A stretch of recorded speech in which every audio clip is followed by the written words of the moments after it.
There she was, the refreshing drink in one hand and book in the other.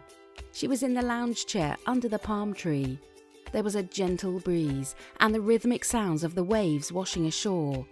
Seagulls heard in the distance. It was perfect. But out of nowhere, the shrill sound of beeping startled her. She woke in a fog, fumbling to reach for the snooze button. She desperately wanted more sleep, and of course to return to the paradise of her dreams. Sleep. We've all been there. We long for the perfect night's sleep. And when it happens, it's a wonderful thing. We can wake refreshed and ready to take on the day. But when we get too little sleep, we feel sluggish, cranky, and sometimes have trouble concentrating and even performing the most common tasks. Why is sleep so important? For the sake of this example, let's say you are average. And as an average person, you will spend about 36% of your life asleep.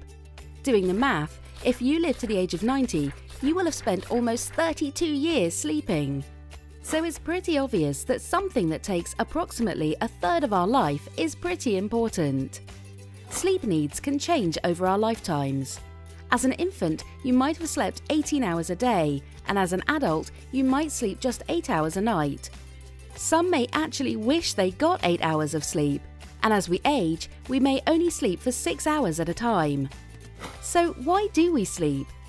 It shouldn't surprise you that many scientists can't agree, and there are dozens of different ideas on why we sleep. We'll discuss a few of those ideas here. One way to think about sleep is to compare it with another life-sustaining activity: eating. When we eat, we are fueling our bodies. We consume nutrients that our bodies need to grow, repair tissues, and function properly. It's easy to understand the need to eat, so it's also apparent how eating and sleeping are not as different as they might seem. Both are powered by internal drives. We eat when we are hungry, and we sleep when we are tired. Going without food makes us uncomfortable and hungrier. Likewise, going without sleep makes us much sleepier.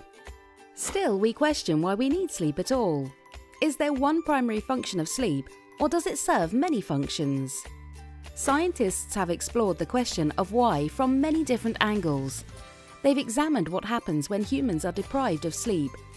They've even looked at sleep pattern of a variety of organisms to see if the similarities and/or differences might reveal something about sleep's functions.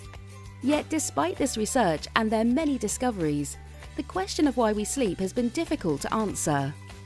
It seems that sleep is explained best by two or more explanations, and by better understanding why we sleep, we will learn to respect sleep's functions more and enjoy the health benefits that come with great sleep. One theory on why we need sleep is that it is for restoration. This means that all the stuff that we've burned up during the day, we restore, replace, and rebuild during the night. A second theory addresses energy conservation. This means that we sleep to save calories. When you look at the amount of calories saved by sleeping versus remaining awake, the difference is not much at all. Essentially, the difference is the equivalent to the calories included in a 2-finger Kit Kat. The third idea is that we need sleep for brain processing and memory consolidation. For example, if after you've tried to learn a task and you are sleepy when learning it, your ability to learn this new task is greatly diminished. Sleep and memory consolidation are very important, and sleeping at night even enhances our creativity.